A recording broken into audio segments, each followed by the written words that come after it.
Hello everybody, Ben Rogers here, the Raptors Digest. Riker, the NBA has gone crazy today. It seemed like half the Eastern Conference got traded, and obviously the biggest name being moved is James Harden going to the Brooklyn Nets. But there was a lot of things that happened, a lot of things that could incorporate the Raptors, and one area that we think Masai Ujiri in the Toronto front office really messed up in. But before we dive into all that and get into the Raptor side of things, what are your thoughts on this just initial trade for James Harden going to the Brooklyn Nets, and what does this mean for the landscape of the Eastern Conference? Yeesh, Ben, you went straight at it with a little dig on the Raptors, but that's what this is all about. People will be wondering, why are we talking about James Harden trade? Obviously, he was in the rumor mill.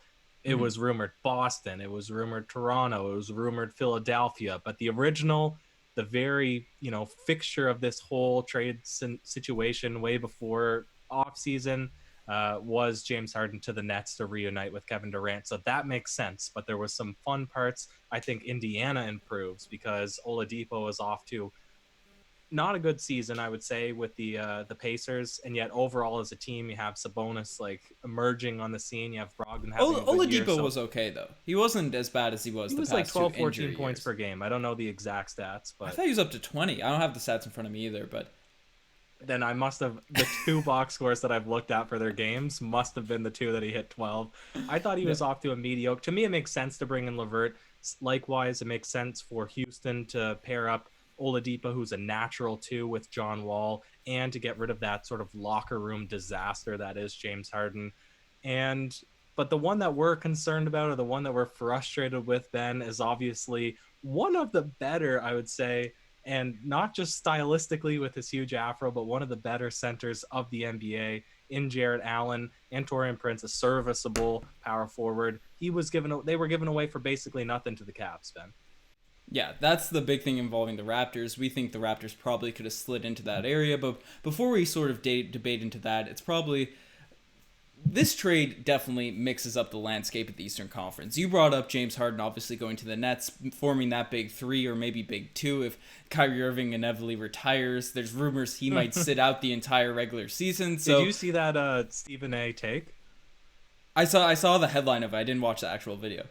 Oh, it's so funny. I recommend anybody to watch it. He was just so candid. You need to retire. You don't like basketball. It was great. Anyways, continue Yeah. on, Ben. No, and who knows what's going to happen with Kyrie Irving, because this might be the Nets might actually be downgraded if they gave up all their sort of rotation pieces, their first round picks, and then are just only replacing Kyrie with James Harden. So that's its own thing. We're not going to talk about the Brooklyn Nets that much, but we definitely want to mention this is definitely going to be something interesting to watch. But just to bring up your Oladipo point too, I brought up the stats. Oladipo is averaging 20 points per game right now, 6 rebounds, so he's off to a lot better start than he was last season. So definitely an interesting pickup for the Rockets. But the Toronto Raptors, obviously this was a 3-4 team deal, and we speculated on potentially getting James Harden. People that clicked on this video might be thinking, oh, the Raptors are just mad we didn't get another superstar. Obviously, we've been on Giannis watch for the past 2 years. We hopped on the James Harden bandwagon, but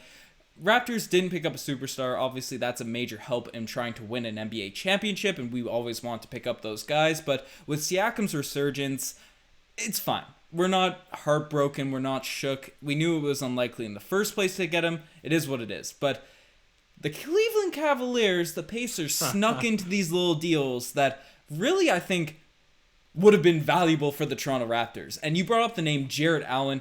The Toronto Raptors are in desperate need of a center that fits our style of play. The Cavs ended up picking up only for Dante Exum and a first-round pick. That's the Bucks. So not even a high first-round pick. They got Jarrett Allen, a 22-year-old center that's athletic, mobile, plays defense as long, and has the potential to be a decent three-point shooter. And Taurean Prince, who's a power forward that could have perfectly backed up Siakam. Riker, why couldn't Masai Ujiri step in this trade? Well, you said it. Dante Exum and a pick.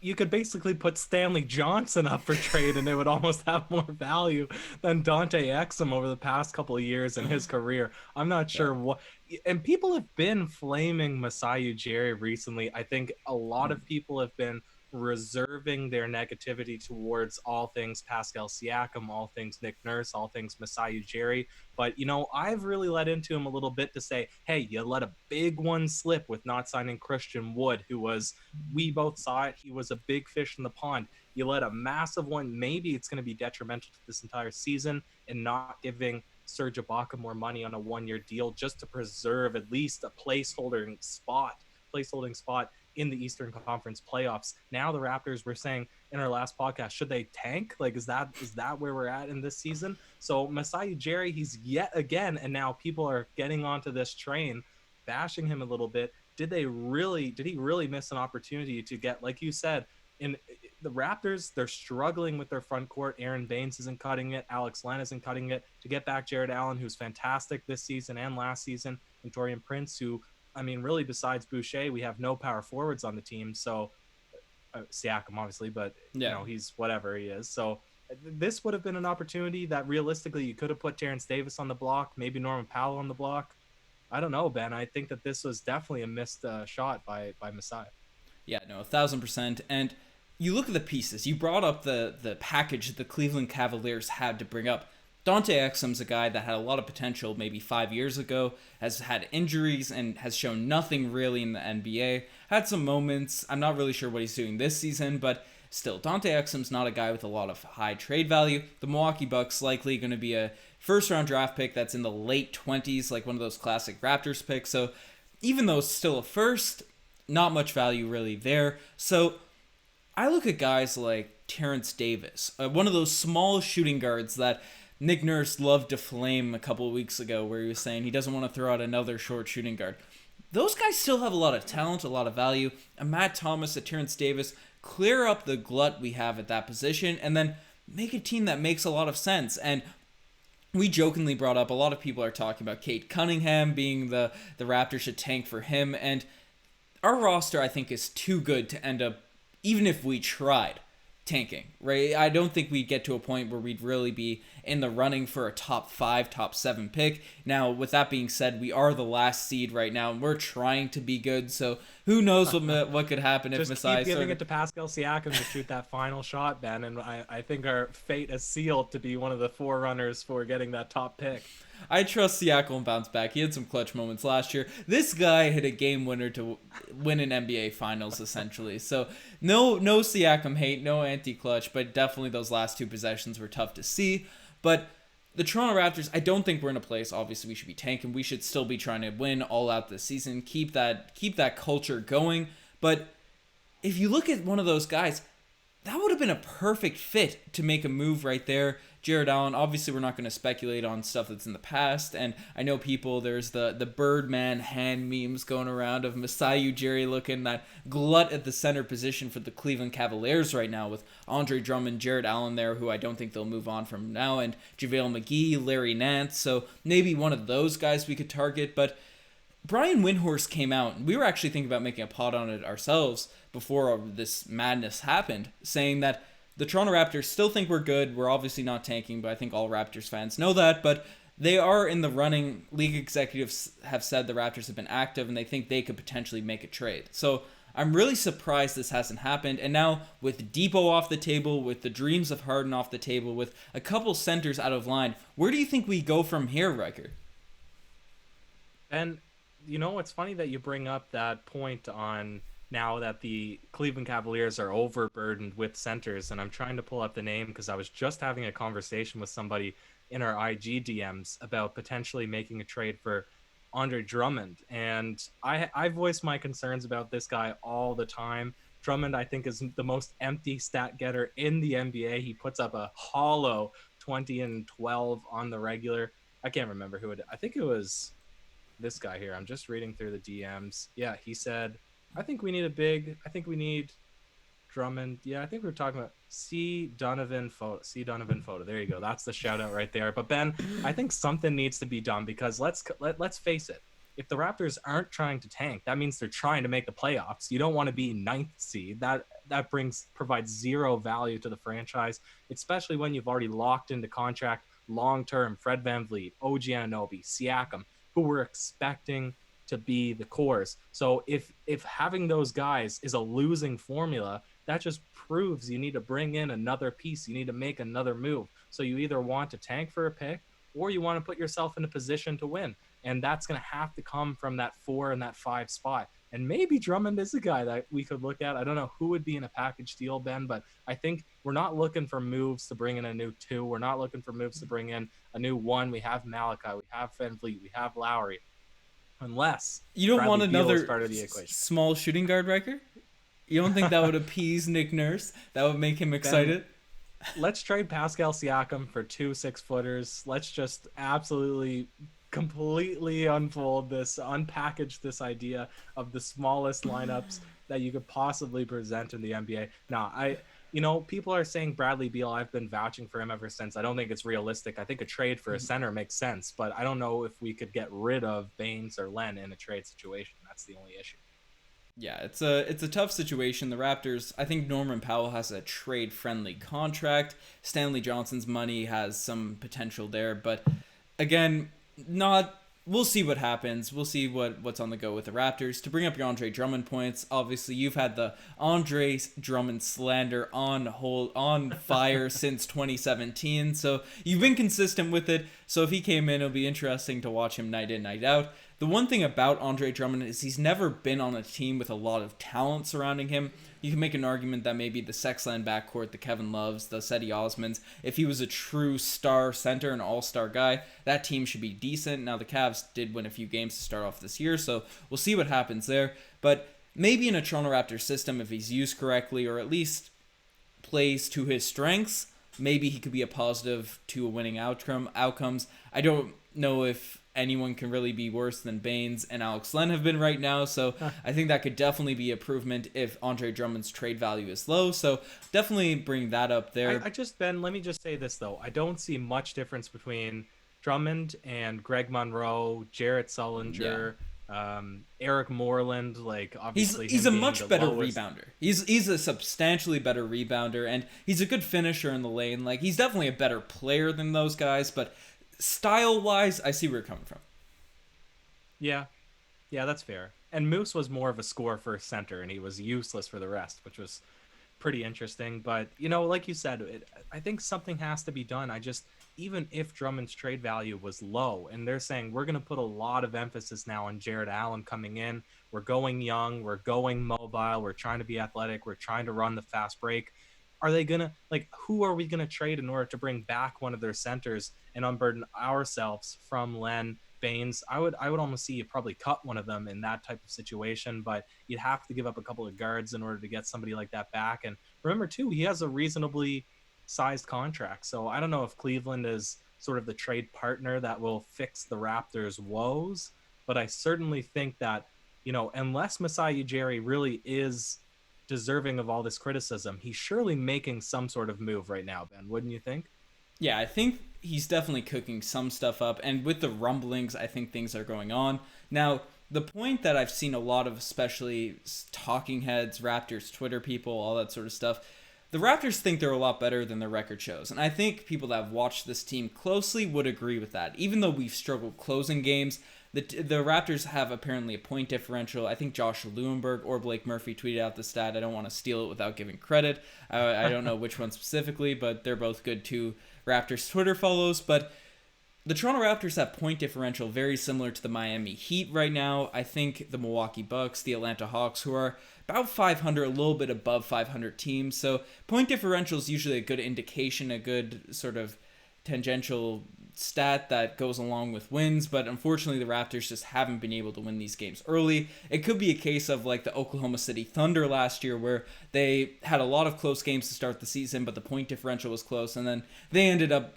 having a massive run in the second half of the season, and we know what happened there. I think they were the 5th seed last year and shocked the world, and I think obviously the Raptors wouldn't be shocking the world by any means because everyone expected them to at least be a mid-level playoff team this year, but from their where they started off, I could see them really bouncing back.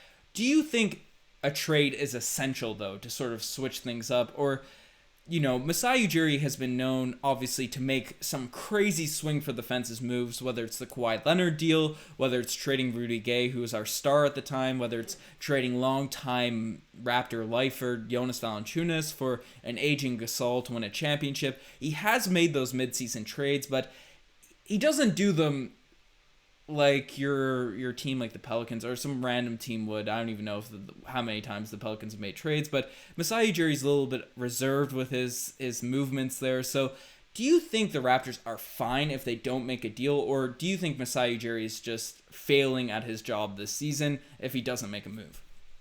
Well, you think about the guys that have been traded, Ben, and there's really something going on with that player, like Rudy Gay, Lou Williams.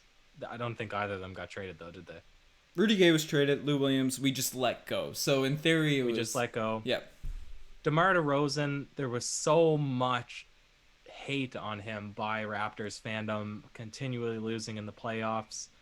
Gravis Vasquez, not much of a player, I guess. But great. This is what I'll say, Ben. I don't know of anybody on the roster right now that would be deserving to get traded if you put yourself in the president's shoes and Terrence GM Davis. shoes, except for Terrence Davis and Norman Powell, because it's been voiced by Nick Nurse that he's disappointed with Norman Powell's performance thus far in the season. And I mean, you're not putting him in any consistent spot. You're starting him some games. I believe we're 2-0 when he starts, and we're 0-6 when he's coming off the bench. But he's been extraordinarily inconsistent. So my whole point was, Fred VanVleet's been good. Pascal Siakam over the past 4 games has been good. I mean, he missed his 2 shots to win those games, but we've been in it. And I think your point on point differential, if anything, not necessarily that it indicates that we should be a plus 500 team, but it indicates that we're competitive with every team, which is the only thing you can really ask for as a franchise. At least you're in these games in a position where you can win at the end. So he's been fine. Lowry's been good.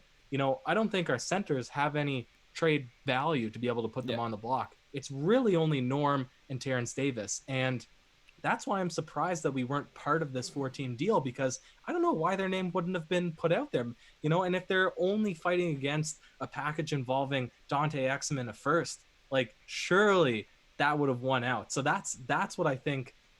Maybe it would be a failure of a season if he's not even considering putting their name out there, then it would be a failure.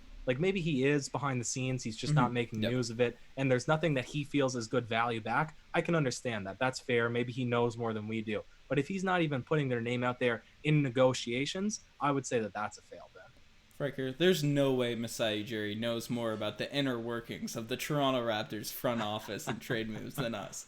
We clearly know all what's going on, but I definitely agree with you there. Obviously, it's tough to speculate on whether it's a failure or not of Masai Ujiri doing his job, but in terms of outcomes and stuff, in terms of the stuff we can actually critique, in terms of the whatever's happening inside the box, the computer of the Raptors engine front office, whatever the output is, we can critique. And if there's no trades done, I think it's fair to criticize if the Raptors continue to lose. And I know we're running a bit long, but I did want to bring this up, Riker, as well. And we were on the Oladipo hype train for a while this offseason, and now that he's left the Pacers, he's gone to a situation in Houston that we don't really know what's going to happen. We don't know if they're going to be good. We don't know if John Wall and Boogie are going to stay healthy. We don't know if his improved season is going to sustain and he'll be able to take them to the next level. We don't know if they're going to blow everything up. Houston is a complete mess right now, so I could see him being a free agent this offseason. We've talked to death about potentially re-signing him in 2020.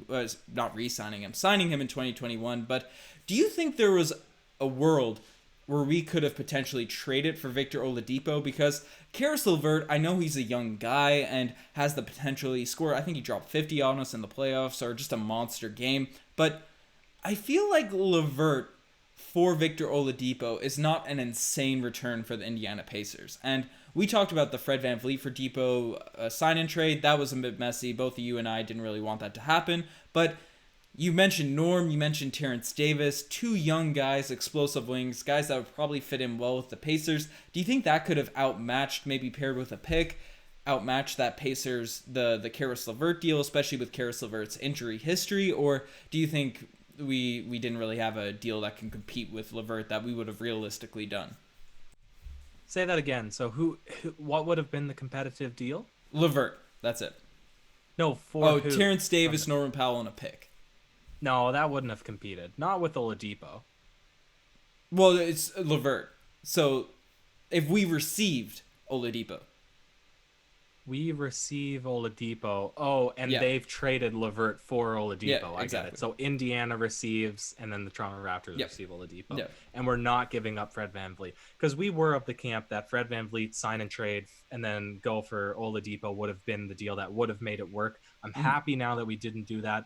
Fred VanVleet has been awesome this season, save for Well, we one didn't really game, want 2 that to games. happen in the first place anyway. We didn't want it to happen, especially on a 1-year contract remaining with Oladipo. And we were very uncertain what his stats would look like. And it's funny because you did call me out.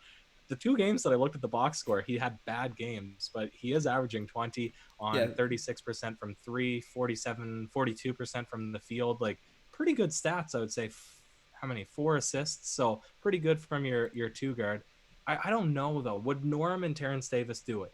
With everything that's going on with Terrence Davis, with as inconsistent as Norman Powell's being in a pick, would that do it? Like a pick is added. Where? He's going this package is going where? To the Pacers. To Houston? Yeah. To the no, Pacers. to the Pacers. I don't think it does it. Because LeVert is an all-star, really. That's a hot take. That's a hot take not a right hot there. take at all. He's injury prone. That's not a He hot doesn't take play at that a lot of defense. He was a 6th man for the Brooklyn Nets this season. I know he's had some big scoring nights, but I don't know if I call him Just every time he's all-star. played. That's the only sample size. When else would we watch Brooklyn Nets basketball? The only times I've seen him play is against the Raptors, and he's been amazing. He's been Hall of Fame caliber.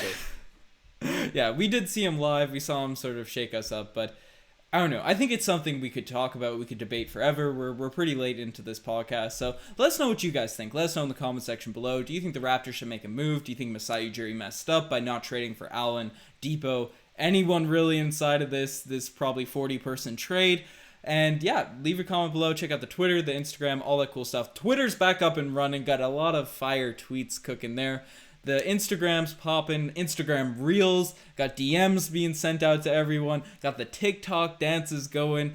Riker's practicing so he can get his debut on TikTok soon. The website, articles, we hired on a couple more writers, so we're really excited for more stuff happening there. But you guys are the best. You have any last words, Riker?